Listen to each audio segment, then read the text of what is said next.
بسم اللہ الرحمن الرحیم۔ ایپیسوڈ 22۔ سلطان علاء الدین خلجی، مصنف صادق حسین صدیقی۔ مسلمانوں نے بھاگ دوڑ میں یہ دیکھا ہی نہیں تھا کہ کچھ لڑکیاں اس پرفضا اور جنت نظیر وادی میں اور بھی موجود ہیں جو انہیں دیکھتے ہی بھاگ کھڑی ہوئی ہیں۔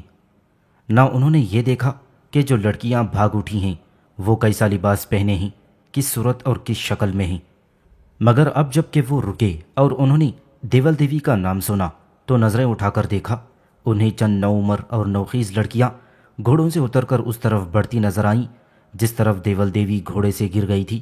اس عرصے میں وہ اٹھ کھڑی ہوئی تھی۔ اس وقت وہ نہایت باریک ریشم کی خوش رنگ ساڑی میں ملبوس تھی، جواہرات کے زیورات پہنے ہوئے تھی۔ اس کی صورت جگمگا رہی تھی، آفتاب کی شعاؤں نے اس کے رخساروں میں بجلیاں بھر دی تھیں۔ سیاہ اور موٹی موٹی سرمگی آنکھوں سے غضب کی دلکش چمک خارج ہو رہی تھی۔ لڑکیاں اس کے چاروں طرف جا کر کھڑی ہو گئیں۔ چونکہ تمام لڑکیاں حسین و جمیل تھیں، اچھا لباس پہنے ہوئے تھیں، اس لیے خاصی حسین معلوم ہو رہی تھیں۔ انہیں دیکھ کر ایسا معلوم ہوتا تھا جیسے کوہ قاف سے پریاں آ گئی ہوں۔ ان کے ساڑیوں کے پہلو ہوا میں لہلہا رہے تھے۔ اب منصور بھی وہاں پہنچ گیا، اور جو ہی اسے معلوم ہوا کہ جس لڑکی کی صورت چاند کی طرح روشن ہے وہ دیول دیوی ہے، وہ فوراً گھوڑے سے اتر کر درگاہ رب العزت میں اس اچانک اور خلاف توقع کامیابی پر اظہار شکر گزاری کے لیے سر بسجود ہو گیا۔ سجدے سے سر اٹھا کر اس نے حکم دیا کہ فوراً سکھپال لائی جائے۔ کئی سوار دوڑ پڑے۔ منصور نہایت ادب سے دیول دیوی کے پاس پہنچا۔ وہ کچھ خائف تھی، اس کے باریک اور حیات بخش لبوں پر خشکی دوڑ رہی تھی۔ منصور نے جلدی سے کہا، خوف نہ کیجیے راجکماری، کسی مسلمان کی جرت نہیں ہو سکتی کہ نظر بھر کر بھی دیکھ سکے۔ ہر مسلمان کو یہ شاہی فرمان مل چکا ہے کہ آپ کا ادب و احترام کیا جائے۔ یہ ہماری بڑی خوش قسمتی ہے کہ آپ اس طرح ہمیں مل گئیں۔ دیول دیوی نے منصور کو دیکھا، اسے اس کی صورت کچھ آشنا معلوم ہوئی۔ اسے خیال ہوا کہ اس نے اسے کہیں دیکھا ہے، چنانچہ اس نے پوچھا، آپ کا نام کیا ہے؟ منصور نے جواب دیا، میرا نام منصور ہے۔ دیول دیوی منصور کا نام سن کر چونک پڑی۔ اس نے دریافت کیا کہ کیا آپ وہی ہیں جو میرے پتا جی کے پاس صلح کا پیغام لے کر آئے تھے؟ جی ہاں، یہ شرف مجھے ہی حاصل ہوا تھا۔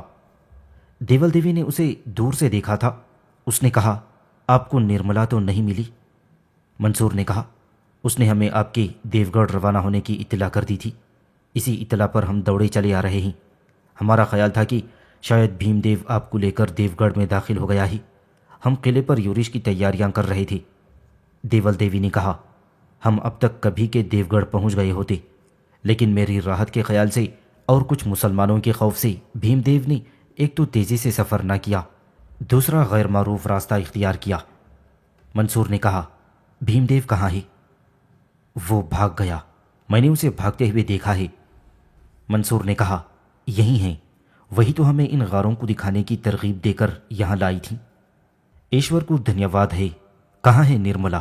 میں اس سے ملنا چاہتی ہوں۔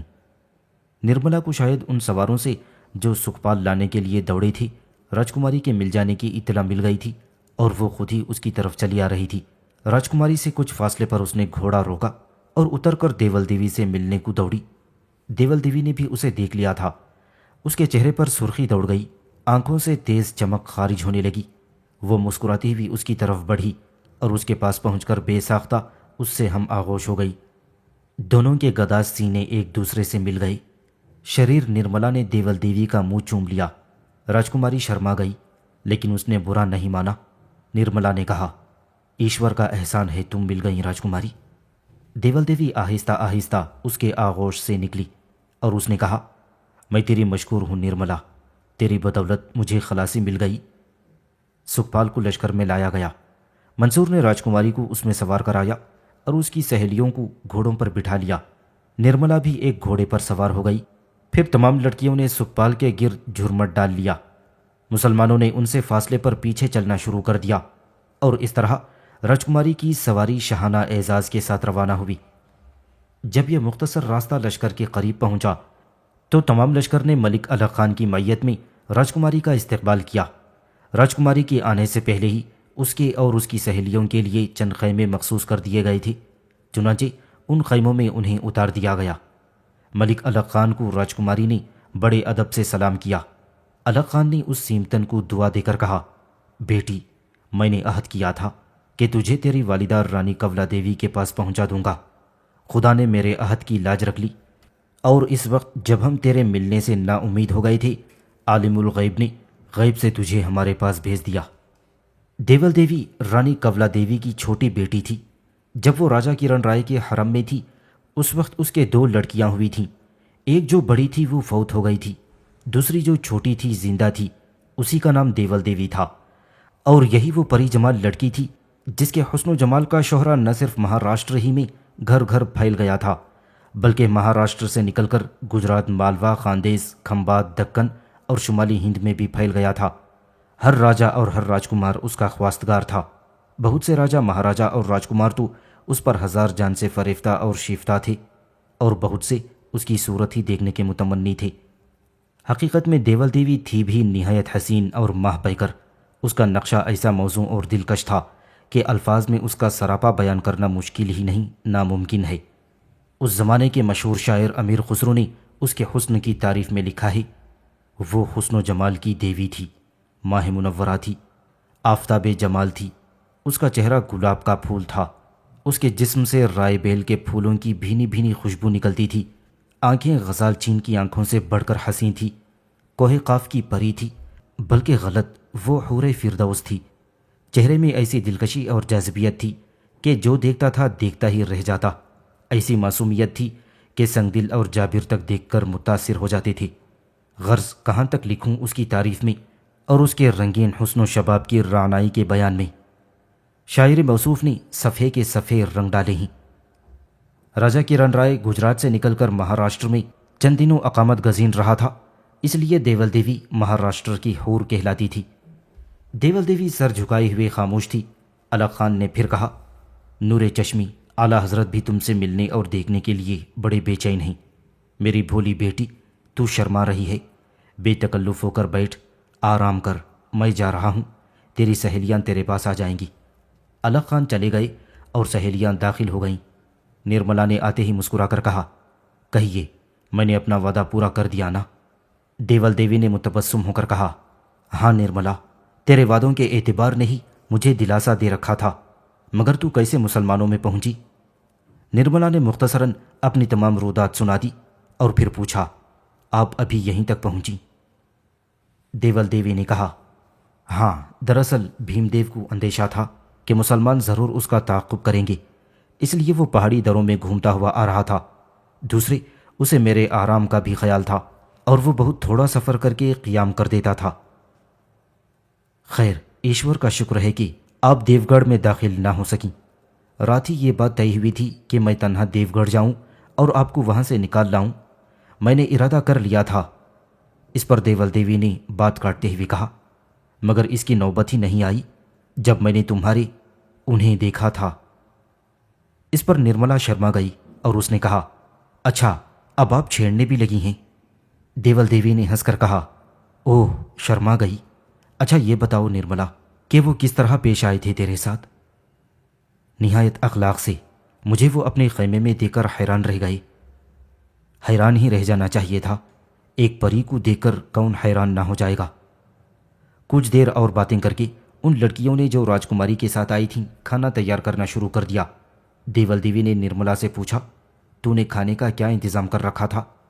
شاید ان کے ساتھ ہی کھاتی ہوگی۔ نرملا نے کہا، میں تو خود تیار کرتی تھی اور چوکے میں کھاتی تھی۔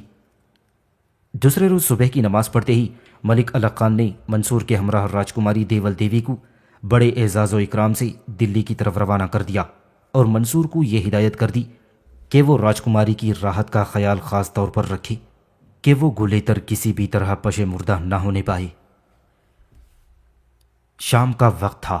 آفتاب عالمتاب دن بھر کی مسافت سے تھک کر حجلے مغرب کی طرف تیزی سے قدم بڑھا رہا تھا۔ اس کی سفید شعاعیں سنہری ہو گئی تھیں اور ہر چیز پر پھیر کر اس کی چمک دمک کو بڑھا رہی تھی۔ اس وقت بلقیس جمال اور ریحانہ اس چمن میں گلے گشت کر رہی تھیں جو سریا محل کے عقب میں تھا۔ دونوں نے نفیس قبائیں ان پر نہایت اچھی واسکوٹیں پہن رکھی تھیں، پیروں میں شلواریں تھیں، ریشمی دوپٹے اوڑھے تھیں، سونے اور جواہرات کے زیورات میں غرق تھیں۔ ایک تو وہ تھیں ہی حسین، دوسرے اچھے لباس میں ملبوس تھیں، غرض ان کے تنویر حسن سے ماحول جگمگا رہا تھا۔ دونوں کے چہرے چاند کی طرح روشن تھی۔ بلقیس جمال کہہ رہی تھی، کیسا فرحت بخش چمن ہے اور کیسا سہانا سما ہے۔ ریحانہ نے کہا، جی ہاں، آپ کو کیا سوجھی کہ اس چمن میں آ گئیں؟ اگر کوئی یہاں آ گیا تو؟ بلقیس جمال نے کہا، ارے یہاں کون آ سکتا ہے؟ ریحانہ نے مسکرا کر کہا، آپ کے وہی آ جائیں گے۔ بلقیس جمال ہنس پڑی اور اس نے کہا، آنے دو، کیا میں ان سے پردہ کرتی ہوں؟ ریحانہ نے کہا، معلوم ہوا ہے کہ ان کے ساتھ ان کے دوست ممتاز خان ہر وقت ان کے ساتھ لگے رہتے ہیں، اگر وہ بھی یہاں آ جائیں تو؟ بلقیس جمال نے کہا، وہ کیوں آنے لگے ہیں؟ کیا انہیں دکھتا نہیں کہ یہ چمن زنان خانے سے ملحق ہے؟ ریحانہ نے کہا، یہ تو میں جانتی نہیں، مگر میرا دل آج بے طرح دھڑک رہا ہے۔ دیکھوں؟ بلقیس جمال نے مسکرا کر کہا اور بے ساختہ ریحانہ کے گدا سینے پر ہاتھ رکھ دیا۔ شاید اسے گدگدی محسوس ہوئی اور اس نے پیچھے ہٹ کر مسکراتے ہوئے کہا، یہ کیا تم نے شہزادی؟ بلقیس جمال نے ہنستے ہوئے کہا، اوہ، میں بھی کوئی مرد ہوں ریحانہ، جو تو اس طرح اچھل پڑی۔ ریحانہ نے ناز بھرے انداز میں بلقیس کو دیکھتے ہوئے کہا، اگر آپ مرد ہوتی؟ بلقیس جمال نے کہا، تو کبھی اپنے حشر انگیز سینے پر ہاتھ نہ رکھنے دیتی۔ ریحانہ نے کہا، نہیں، بلکہ آپ کو اپنا شریک زندگی بنا لیتی۔ بلقیس جمال نے اپنی گوری گوری کلائی پر ہاتھ پھیر کر کہا، اوہ میرا کنگن، ریحانہ، کہیں میرے بائیں ہاتھ کا کنگن گر پڑا ہے؟ کب؟ ابھی گرا ہے، جلدی تلاش کر۔ جن جن روشوں پر ہم دونوں گھومتی آ رہی ہیں ان سب پر ڈھونڈنا چاہیے۔ ایک طرف تو چل، میں دوسری طرف جاتی ہوں۔ چنانچہ دونوں دو مختلف روشوں میں چل پڑیں۔ ریحانہ زمین کی طرف دیکھتی ہوئی انداز و بصریانہ سے چلی جا رہی تھیں، نیچی نگاہوں سے دیکھتی ہوئی اس سے بے خبر کہ وہ کس طرف چلی جا رہی ہے۔ وہ کئی روشوں میں گھوم کر اس ہاؤس کے دوسری طرف جا نکلی، جس کے بیچ میں ایک اونچا فوارہ تھا اور جس سے پانی کی دھارا اونچی اٹھ اٹھ کر ننھی بوندوں کی صورت میں برس رہی تھیں، مگر اسے مطلق بھی خبر نہ ہوئی کہ وہ کہاں آ نکلی ہے۔ ابھی تک وہ نظر نیچی کرتے ہوئے چلی جا رہی تھی کہ دفتن وہ کسی سے ٹکرا گئی۔ اس نے جھجک کر نگاہیں اٹھائیں۔ عین اس وقت جسے وہ ٹکرا گئی تھی وہ گھوم کر اس کی طرف دیکھنے لگا۔ وہ ممتاز خان تھا، کوئی چیز ہاتھ میں لیے ریحانہ کی طرف سے پشت کیے اسے دیکھ رہا تھا، اور اس کے دیکھتے ہی کچھ ایسا محو ہو گیا تھا کہ اسے ریحانہ کے آنے کی اس وقت خبر تک نہ ہوئی جب تک کہ وہ اس سے نہ ٹکرا گئی۔ ریحانہ کی زبان سے بے ساختہ نکلا، آپ؟ ممتاز خان اس خروش کو اپنے سے اتنے قریب دیکھ کر کچھ رک گیا۔ اس نے جلدی سے کہا، جی ہاں، میں ممتاز خان ہوں۔ ریحانہ سنبھل گئی، شرمائی، اور بے اختیار اس کی زبان سے نکلا، لیکن یہاں؟ ممتاز خان خود کو مجرم سمجھنے لگا اور اس کی اس وقت وہی کیفیت ہو گئی تھی کہ جیسی ایک گنہگار کی حاکم اعلیٰ کے سامنے ہوا کرتی ہے۔ اس نے کہا، میں قصوروار نہیں ہوں، شہزادہ عالم مجھے اپنے ساتھ یہاں لائے تھے۔ ابھی تک غیر ارادی طور پر ریحانہ ممتاز خان کے اس قدر قریب کھڑی تھی کہ اس کے لباس کی خوشبو اس کے ناک میں پہنچ رہی تھی۔ اس کے آتشناک رخسارے اس کی آنکھوں کے مد مقابل تھے اور وہ اس کی چاند سی صورت تک رہا تھا۔ ریحانہ نے کہا، شہزادہ عالم، وہ کہاں ہیں؟ ممتاز خان نے ایک طرف کو اشارہ کر کے کہا، ابھی اس طرف سے گئے ہیں۔ اب ریحانہ نے گھوم کر چلنا چاہا کہ ممتاز خان نے کہا، خفا ہو کر نہ جائیں، یہاں آنے میں میرا قصور بالکل نہیں ہے۔ ریحانہ شوق و شریر تھی۔ جب وہ اچانک ممتاز خان سے ٹکرا گئی تھی تو کسی قدر گھبرا گئی تھی، مگر اب اس کی گھبراہٹ ایک حد تک دور ہو گئی تھی۔ البتہ دوشیزگی کی حیا باقی رہ گئی تھی، مگر پھر بھی اس کی جبلی شوقی حیا پر غالب آ گئی۔ اس نے ممتاز خان کی طرف گھوم کر کہا، آپ کا قصور بالکل نہیں ہے۔ جی ہاں، آپ نامعلوم کیسے یہاں آ کر مجھ سے ٹکرا گئیں؟ میں نے آپ کو دیکھا ہی نہیں تھا، اور یہی بات میری خوش قسمتی کا باعث ہوئی۔ ریحانہ نے مسحور کو نگاہوں سے دیکھ کر پوچھا، وہ کیوں؟ آپ کی زیارت نصیب ہو گئی۔ جانتے ہو میں کون ہوں؟ عرصے سے جانتا ہوں، تم ریحانہ ہو۔ ریحانہ کو بڑا تعجب ہوا۔ اس نے پوچھا، کب سے اور کیسے جانتے ہیں آپ مجھے؟ ممتاز خان نے کہا، میں نے تمہیں ایک دفعہ نہیں کئی دفعہ دیکھا ہے۔ کس طرح دیکھا ہے اسے میں بتانا نہیں چاہتا، مگر یہ ضرور کہوں گا کہ آج عشق کی کشش حسن کو کھینچ لائی ہے۔ مجھے خواب میں بھی یہ خیال نہ تھا کہ تم کسی روز از خود آ کر اس طرح مجھ سے ٹکرا جاؤ گی، مگر یہ ایک اتفاق تھا، ریحانہ نے کہا۔ خدا کرے ایسے اتفاقات روز ہی پیش آتے رہیں، ریحانہ نے شوقی سے متبسم زیر ہو کر کہا۔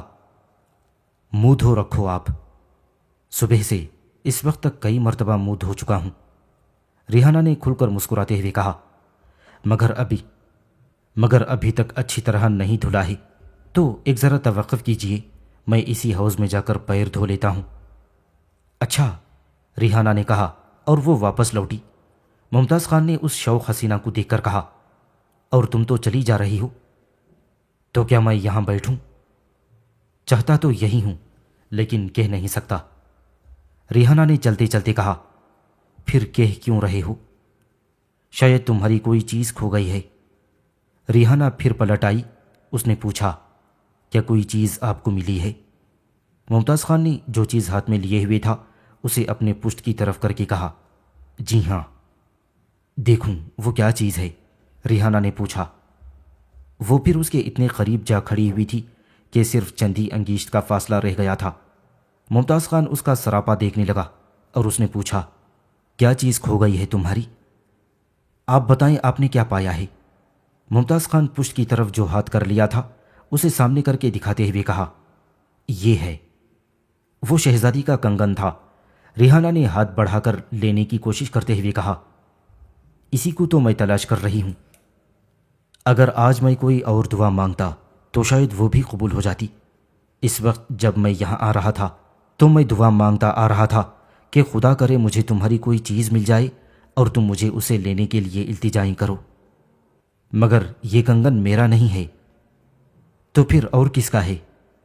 شہزادی بلقیس جمال کا، ممتاز خان نے کہا، مگر میں ایسے چکموں میں آنے والا نہیں ہوں۔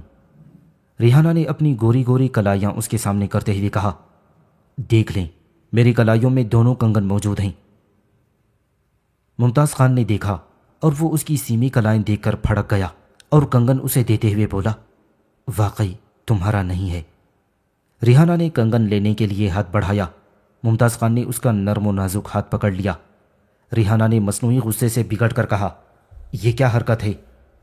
ممتاز خان سہم گیا، اس نے جلدی سے ہاتھ چھوڑ کر کنگن دیتے ہوئے کہا، قصور ہو گیا ریحانہ، معاف کر دو، اب آئندہ ایسی غلطی کبھی نہیں کروں گا۔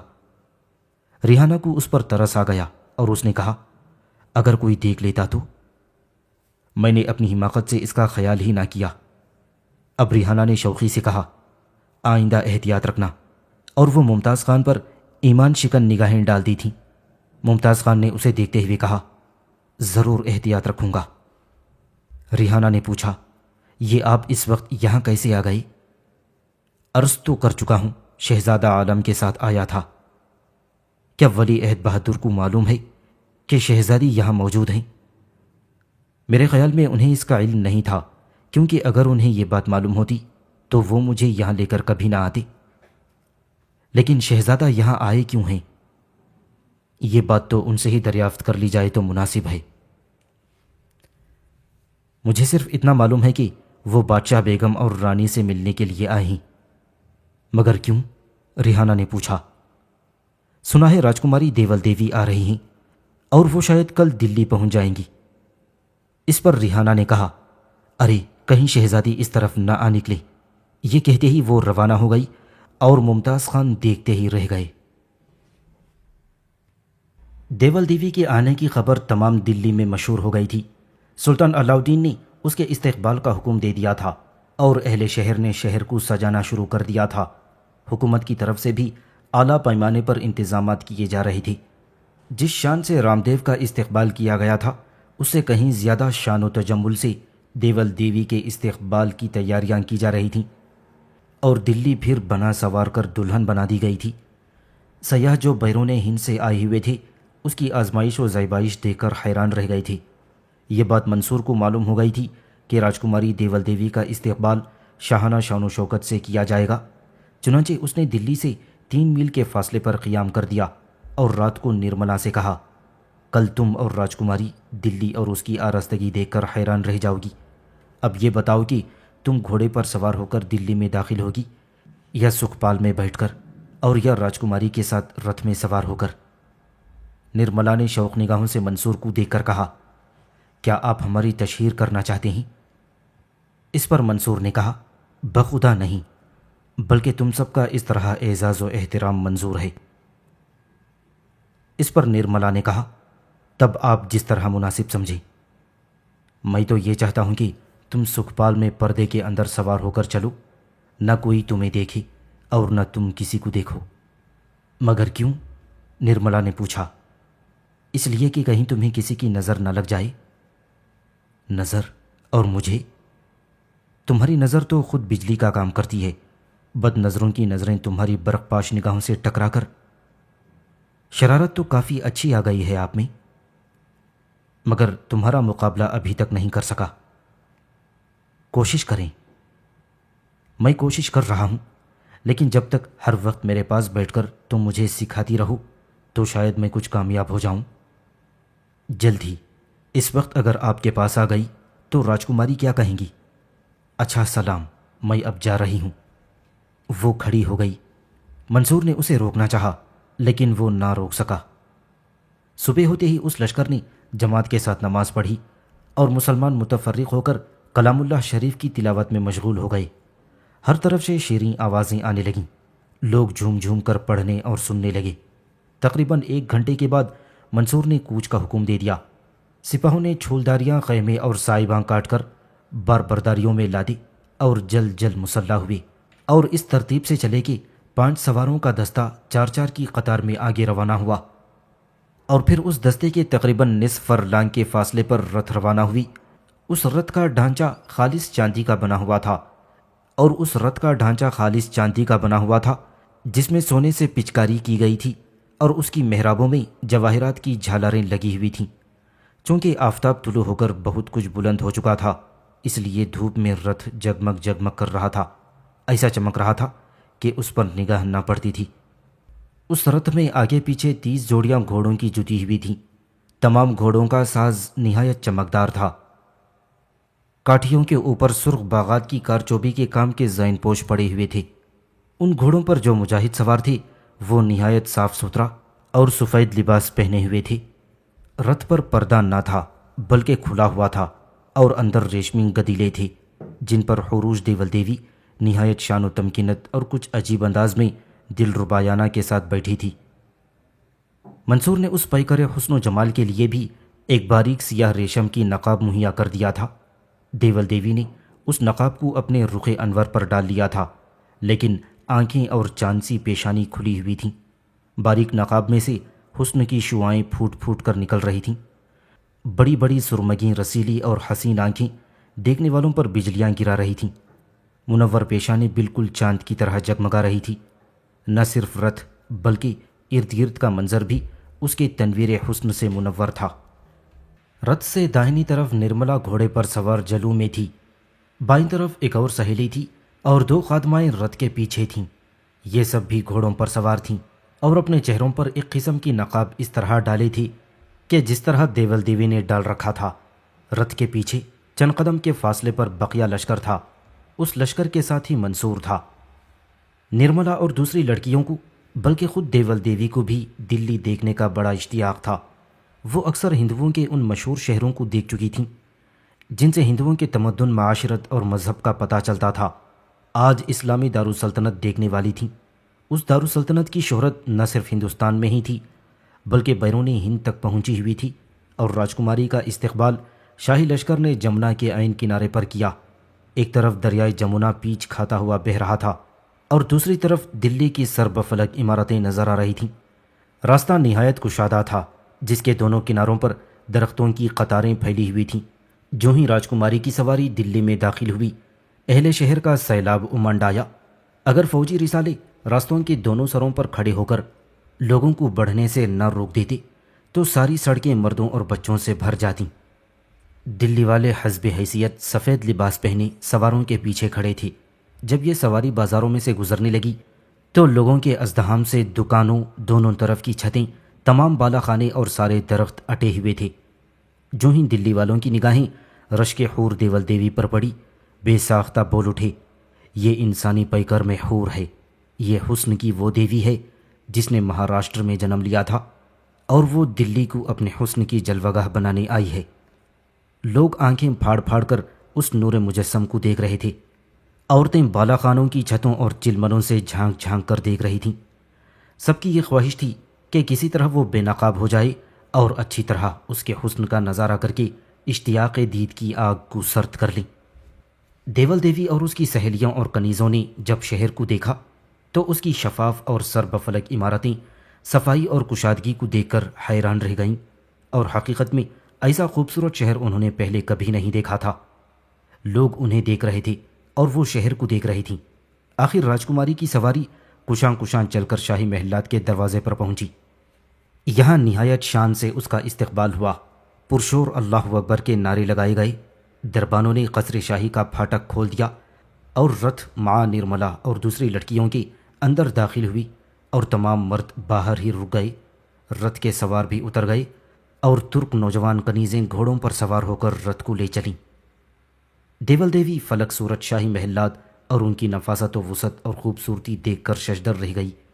ہر محل ایک چھوٹا سا خوبصورت قلعہ تھا، اور ہر محل کے دروازے پر سینکڑوں کنیزوں نے ان کا پرتپاک خیر مقدم کیا۔ دیول دیوی حیران تھی کہ شاہی محلات کتنی دور تک پھیلے ہوئے ہیں، جو ان کا سلسلہ ختم ہونے میں نہیں آتا ہے۔ آخر اس کی سواری اس محل کے ساتھ جا کر رکی جس میں بادشاہ بیگم رانی کولا دیوی رہتی تھی۔ یہاں سینکڑوں کنیزوں نے استقبال کیا، اسے بآہستگی رتھ میں سے اتارا اور اس کے گرد جھرمٹ کر کے اسے ساتھ لے کر محل میں داخل ہو گئیں۔ جو ہی دیول دیوی نے گھر کے اندر قدم رکھا، کئی کنیزیں خوان ہاتھ میں لے کر بڑھیں، اور تمام خوان ریشمی خوان پوشوں سے ڈھکے ہوئے تھے، اور ان میں اشرفیاں جنہیں طلائی سکے کہتے ہیں اور جواہرات بھرے ہوئے تھے۔ یہ اشرفیاں اور جواہرات دیول دیوی کے اوپر سے تصدق کر کے خیرات کر دی گئیں۔ جب وہ قصر کے صحن میں پہنچی تو بادشاہ بیگم رانی کولا دیوی وہاں کھڑی ملی۔ وہ دیول دیوی کو دیکھتے ہی آغوش کشادہ ہو کر اس کی طرف جھپٹی۔ دیول دیوی بھی بڑھی، دونوں ایک دوسرے سے بغل گیر ہو گئیں۔ رانی کولا دیوی نے کہا، میری بچی، میری بیٹی۔ دیول دیوی نے کہا، ماتا جی۔ فرط مسرت سے دونوں کی آنکھوں سے آنسو جاری ہو گئے۔ کولا دیوی نے کہا، میری بچی، میں تیرے لیے تڑپ رہی تھی۔ کوئی دن ایسا نہیں گزرتا تھا جو تیری بھولی اور پیاری صورت آنکھوں کے سامنے نہ آ جاتی ہو۔ خدا کا شکر ہے کہ تو آ گئی، تجھے دیکھنے کی تمنا پوری ہو گئی۔ دیول دیوی نے کہا، ماتا جی، میں بھی ہر وقت یاد کیا کرتی تھی۔ میں کہہ نہیں سکتی کہ میں نے 6 سال کا یہ زمانہ کس طرح بسر کیا۔ میں جانتی ہوں بیٹی، کولا دیوی نے کہا۔ ابھی اسی قدر گفتگو ہوئی تھی کہ چند کنیزوں نے کہا، اعلیٰ حضرت اور شہزادہ عالم تشریف لا رہے ہیں۔ دونوں ماں بیٹی یہ سنتے ہی الگ الگ ہو گئیں اور سلطان اور شہزادے کے آنے کا انتظار کرنے لگے۔ سامعین سے گزارش کی جاتی ہے کہ ہمارے سارے چینلز ایلیکونٹ ادب ایکسٹراز، سوارڈ آف حق چینل اور اتحاد الانصار چینل میں جن آڈیو بکس اور سیریز کو مکمل کیا جا چکا ہے، ان سب کا مطالعہ ہمارے پلے لسٹ سیکشن سے کریں، اور ان آڈیو بکس اور سیریز کو آپ اپنے دوست و احباب میں شیئر کرتے رہیں، اور ہمارے سوشل میڈیا پلیٹ فارمز کے لنکس ڈسکرپشن میں دیے گئے ہیں۔ ہمیں سبسکرائب اور فالو ضرور کریں۔ جزاک اللہ۔